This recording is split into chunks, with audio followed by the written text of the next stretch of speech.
அனைவருக்கும் வணக்கம். மாணவர்களுக்கான இந்த வார சிந்தனை: கல்விக்காக நேரத்தை பயன்படுத்துங்கள்.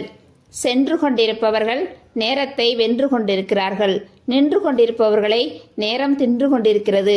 ஏழை, பணக்காரர், உயர்ந்தவர், தாழ்ந்தவர் என்ற எந்த வேறுபாடும் இல்லாமல் அனைவருக்கும் ஒரே மாதிரியாக கிடைக்கக்கூடியது நேரம் மட்டுமே.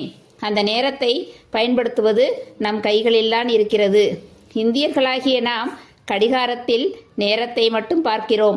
அமெரிக்கர்கள் நேரத்தோடு நிமிடத்தையும் பார்க்கிறார்கள். ஜப்பானியர்கள் நேரத்தோடு நிமிடத்தையும் வினாடியையும் பார்க்கிறார்கள். அதனால்தான் இரண்டாம் உலகப் போரில் குரோசிமா, நாகசாகி போன்ற முக்கியமான இடங்கள் தரைமட்டமான போதும் இன்று அவர்கள் தலை நிமிர்ந்து நிற்கிறார்கள். அதற்கு காரணம் அவர்களுடைய நேரத்தை பயன்படுத்தியதுதான். நேரத்தை தன் உயிராக பயன்படுத்துபவர்களுக்கு சில நேரம் வெற்றி கை கொடுக்காமல் போகலாம். அது தற்காலிக தோல்விதான். அந்த நேரத்தில் தன்னம்பிக்கையை இழந்துவிடக்கூடாது. தன்னம்பிக்கையும் முயற்சியும் ஒரு நாள் கண்டிப்பாக உயர்த்தும். அந்த உயரம் நிலையானதாக இருக்கும். இன்று உங்களை வெற்று காகிதம் என்று நினைத்து உங்களை அவமானப்படுத்துபவர்கள் கூட ஒரு நாள் நீங்கள் பட்டமாய் பறக்கும்போது அண்ணாந்துதான் பார்ப்பார்கள். எனவே நேரத்தை மாணவ பருவத்தில் கல்வி கற்பதற்கு மட்டுமே பயன்படுத்துங்கள். அவமானத்தை கல்வியால் மட்டுமே வெகுமானமாக மாற்ற முடியும் என்பதற்கு சிறு உதாரணம். அண்ணல் அம்பேத்கர் அவர்கள் மாணவ பருவத்தில் சக மாணவர்களிடம் உட்கார அனுமதிப்பதில்லை. படிப்பில் சிறந்தவராக இருந்தபோதும் அவருக்கு முக்கியத்துவம் இல்லை. வீட்டிலிருந்து கோணிப்பை கொண்டு வந்துதான் அமர வேண்டும். இப்படி உதாசீனப்பட்ட மனிதரை ஒரு நாள் இந்தியாவே எதிர்பார்த்தது. இந்திய அரசியல் சாசன வரைவோலையை பாராளுமன்றத்திற்கு அவர் எடுத்து வந்தபோது பாராளுமன்றமே கைகூப்பி அவரை வரவேற்றது. அதற்கு காரணம் அவருடைய கல்வி மட்டுமே.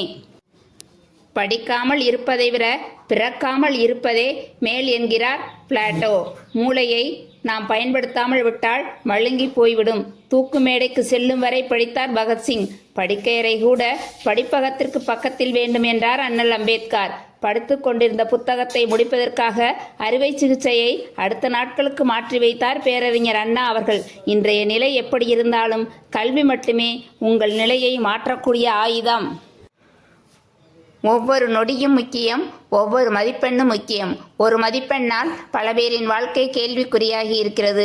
ஒரு மதிப்பெண் பல பேரின் வாழ்க்கையை சிகரம் தொட வைத்திருக்கிறது.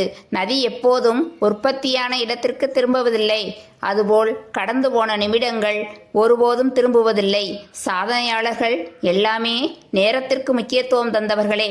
மற்றவர்கள் தூங்கும் போது யாரெல்லாம் விழித்து உழைக்கிறார்களோ அவர்களே சாதனையாளர்கள் என்பதை உணர்ந்து செயல்படுங்கள். உங்களுக்கு இந்த நாள் மட்டுமல்ல, எந்த நாளும் இனிய நாளாக அமையும். வாழ்த்துக்கள்.